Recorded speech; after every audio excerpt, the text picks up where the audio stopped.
super excited today to finally talk about the Steam Deck. I waited 2 months for this guy. It came here.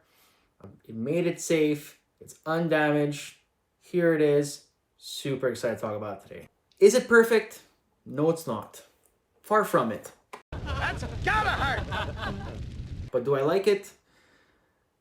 We'll see. Here's the thing. I got the Steam Deck, I powered it on, and I tested it for about 2 hours game time. One thing I really don't like is the actual power brick it came with. The cable was about 4 to 5 feet, which is super short. Are you kidding me? And normally, I have a lot of USB-C cables that are 6 feet, and believe it or not, that 1 foot of extra cable makes a big difference. So I found it was a little bit short, the cable on that part, and the overall design of the brick power cable, power bar wasn't that really good. It was just it's a wire and a power brick in one. So if it breaks, the whole piece breaks kind of thing. So luckily, I have many other chargers, but one I love a lot is my Ugreen charger, a USB-C 65 watt, which is compatible with my Steam Deck and my laptop. What I like about this charger more is that it does this. Oh my god! Wow! That's right, this. I think all chargers should have this. So when you put your charger in your bag, you don't have to bag this, you can actually bag this guy, which actually makes a big difference in putting in your bag or not. You can actually damage it, so this is much safer. Me being from Canada, this can actually range from $600 to $900-ish dollars. Kind of pricey. So it's not, I get a lot of console gamers who play Xbox, PlayStation might say, well, I'll just use my Xbox and my PlayStation. Okay, valid.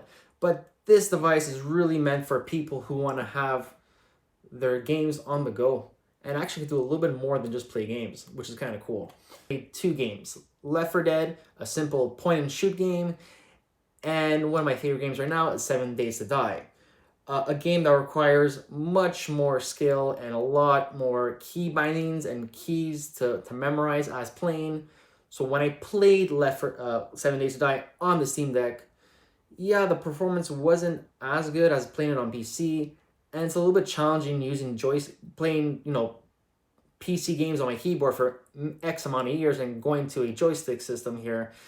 It was a little bit challenging, and I think the first 30 to 40 minutes it took me to really get used to the joysticks and how to move and turn around and shoot, and it wasn't that bad after that 45 minutes-ish, let's say.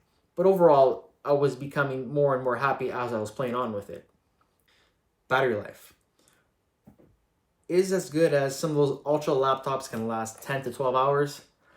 No, but it's not too bad. It was fully charged at 98%. Fully charged. It was at 98%, and I played for about an hour and a half last night. On brightness down to 25% and Bluetooth disabled, and FPS at 60. From that hour and a half, it went down to around 82 to 80%, so it's not too shabby, I find. Will I be playing more than 1 hour on this machine at night? Based on my testing, after a while, my hands and elbows, they get a little bit tired, not to an excruciating point. I just can't do it, Captain! I do it have the power! But I did notice after I was always moving, okay, trying to get the blood flowing back in my arms, because you do stay in a locked position on your bed, kind of resting on your pillow. So, yeah, I don't think I can play as long as, let's say, example, on my computer for 2 hours on average, whereas this guy here, I can probably play 30 to 45 minutes comfortably, but maybe towards an hour and a half, you'll start feeling a little bit of fatigue in your arms.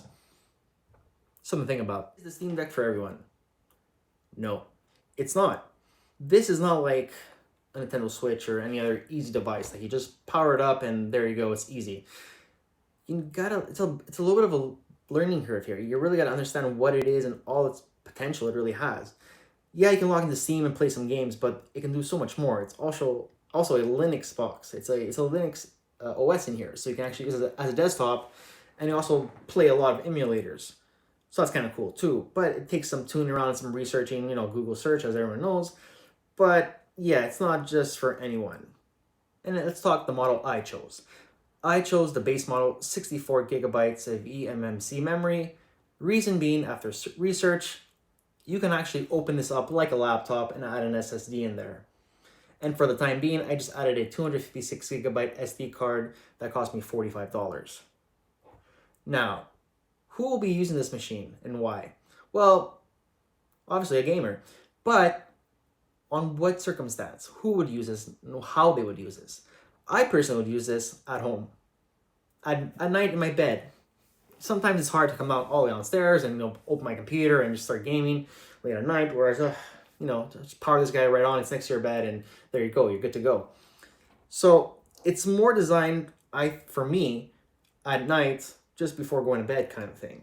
Will I bring this on vacation? No. When I'm on vacation, I'm on vacation. I'm not bringing any device like this on vacation, so I'm tune out.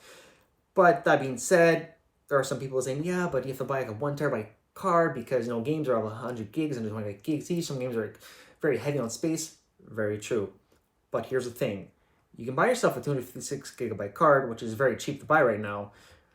And if you're going to be a user like me that will be mostly 90% using this at home, then you just power up your computer and stream from your computer to this guy here. It works really well. So my computer is downstairs in the basement and my top floor is the 3rd floor. I streamed from here to my Stream Deck for an hour and a half. 0 issues. It was fantastic. It was flawless. Something really positive about the Steam Deck. But it's a pretty expensive price tag. $600 for base model. For someone like me who's into gaming and it kind of suits my needs and it actually does more than just playing games, I can actually use it as a computer and dock it and even dock this on my big screen if I want. Yeah, it's a little more than just a handheld device. It's a handheld mini computer.